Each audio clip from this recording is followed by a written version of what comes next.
Hello, TheSuffolkRam from our nerds. Welcome to my review of Season 9 of Doctor Who Episode 4, Before the Flood. As I say in all my reviews, there will be minor spoilers ahead, so if you don't have anything spoiled, turn off now. So Before the Flood takes place directly after last week's episode Under the Lake.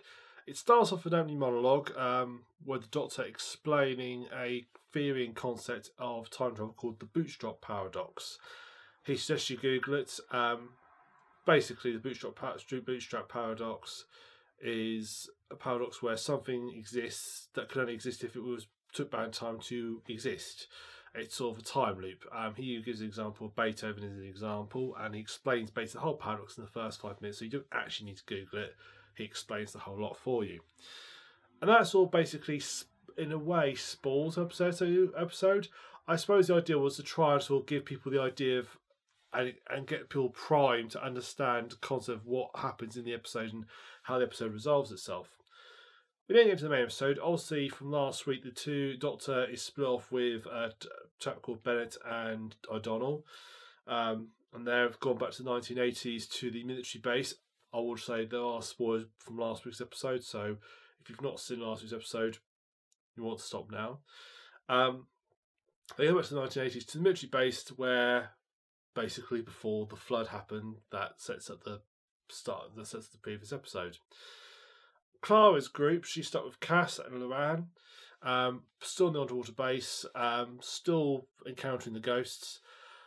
Realistically, Clara's group hasn't got a lot to do apart from run around and hide and put themselves in danger for dramatic effect. She hasn't really got much to do, and you could almost eliminate all Clara's bits and it wouldn't actually change the episode as a whole. Her main role is just to be a driving force for the Doctor to change the way he sort of basically give him something to act on and to help him sort of have some to solve the problem of the week. Not that I'm sure he normally needs that. So poor Clara's not left much to do. Overall, the episode I thought was actually really good. I mean, I sound like a bit down on it, but actually I really enjoyed it. A good reason saying that is that the time flew by. I started watching it and before I realised the episode was over. And that only happens when I'm really enjoying something. Time absolutely flies. So, really good in that respect. It also ties up very nicely a lot of the loose ends from the previous episodes, all sort of open lines of and tangents and mystery that opened up from the previous episode, or get changed and corrected in this episode, which I thought worked quite well. And I'm sure there's probably some plot hole in there somewhere, but I couldn't see it anyway. Perhaps under more detailed analysis, I can see it. I can see what happens, but apart from the one they actually hang a lampshade on, relating back to our bootstrap paradox, there isn't really any major plot holes in it. So it works really neatly, and I do like episodes which tie together really neatly. And I have to say, Tony Wright has really done a fantastic two-parter, and thought is excellent. The supporting cast worked well. I actually took the time and trouble to actually this time look up the supporting cast, which I didn't do last time. So Clara's group, she has Cass, played by a lady called Sophia Stone. And I didn't realise that Sophia Stone is actually deaf. I thought, perhaps wrongly, and perhaps I should have just prejudged, I assumed that she was actually just an actress playing a deaf character, but she's actually deaf. Nice touch. I like the fact they've actually sort of got some, because that obviously now to be a realism to the role, because obviously all the sort of language she used was something that she learnt for the part. It was what she normally uses day in, day out. Excellent. I love when they do sort of things. There's some nice little production features. What they do of her, make use of her. This sounds really wrong. Make use of her deafness. They use a kind of also production techniques very later on, where they sort of show how she can hear things, and they use a nice sort of camera trickery to sort of represent that to her. And I thought that worked really well. You've also got a chap called Iraq Zaki Ismaili, who plays Loran, who's basically the blind person in Clara's group. He hasn't got much to do either, to be fair, apart from be threatened, but he's sort of keeping he's not actually threatened, which will make sense when you watch it. So Dr. Scott's a couple with him. He's got Morgan Christie, plays O'Donnell. Interesting character. she sort of hid in the background when I last watched. She didn't sort of stand out to me, but she sort of seemed to come a bit alive this episode. And the other character we have is Bennett, played by Arishi Ali, who he's had done probably of character development over the last 2 episodes. Previous episode he was he was quite cowardly, and this one he sort of has come on a long way and and I'd say overall I thought the supporting cast was really good. I want to talk about previous episode supporting cast that they're dead to me and to the episode. I thought supporting cast really well. I thought the dynamics between them worked quite well. The sort of interactions worked quite well, and I liked sort of the. Apart from the one who played Loran, I thought all of them were all pretty well done, pretty well played. So quite good at that. Clara herself, Clara.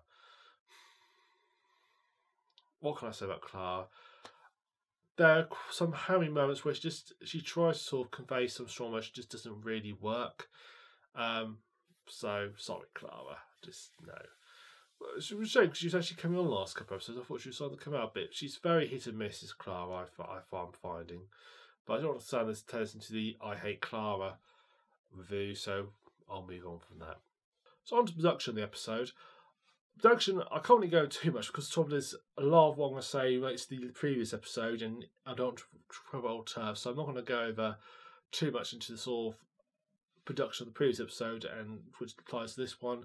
I'm going to cover out too much. I will say the special effects are still darn good. There's a neat little special effect later on involving Cass and her listening through an alternative means. Obviously she's deaf, but she has an alternative means of listening for stuff, and they represent that in a really neat way, which I thought worked really well. The stuff on the effects of the ghosts are still really well done, really brilliantly done. There's some lovely water effects in it later on, and it looks absolutely spectacular, and that's really well done. I was amazed and impressed at how natural it looked. I thought it was excellent.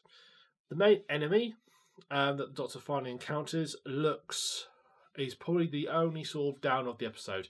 I found he looked really fake. I thought he looked like a man in a suit. And I think the main reason is he looked too alien, and when things look too alien, they look fake.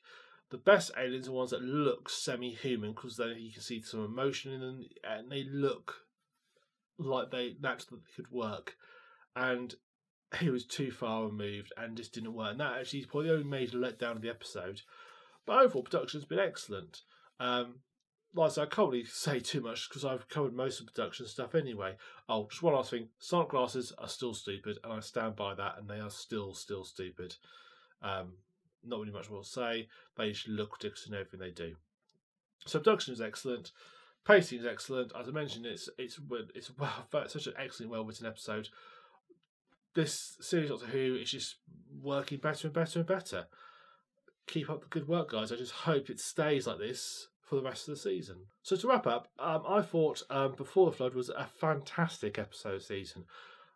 As I mentioned in the previous section, I don't think I've had a bad one this season so far. We're a quarter further of the way in, and it's all been excellent. I can't really fault it. Apart from the monster design, the episode was well written. Apart from sort of clubbers, even they still worked, even though I thought they were not necessarily still worked. I like the side characters, like the whole storyline. I thought was excellent. This has turned into a great series, and I'm absolutely loving it. It's rekindled my fire in Doctor Who.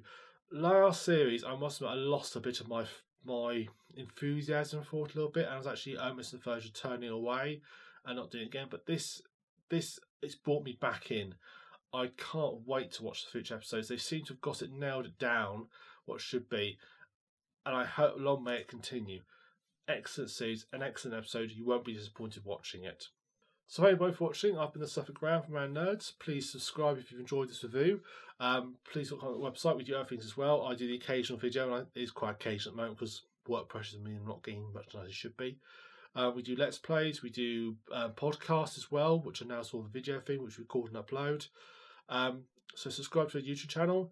We have a website, roundnerds.com. You can also go on, which tends to reiterate lots of stuff you see on the channel. The podcast you can subscribe to on iTunes. If you search for Round Nerds, you can subscribe to that, listen to that there. You can listen to me and two of my friends bicker about all sorts of things related to the gaming and TV shows. So I hope you've enjoyed this review. Please follow our channel and subscribe, and I look forward to seeing you on next week's review. So thank you very much for watching. I'll see you next time.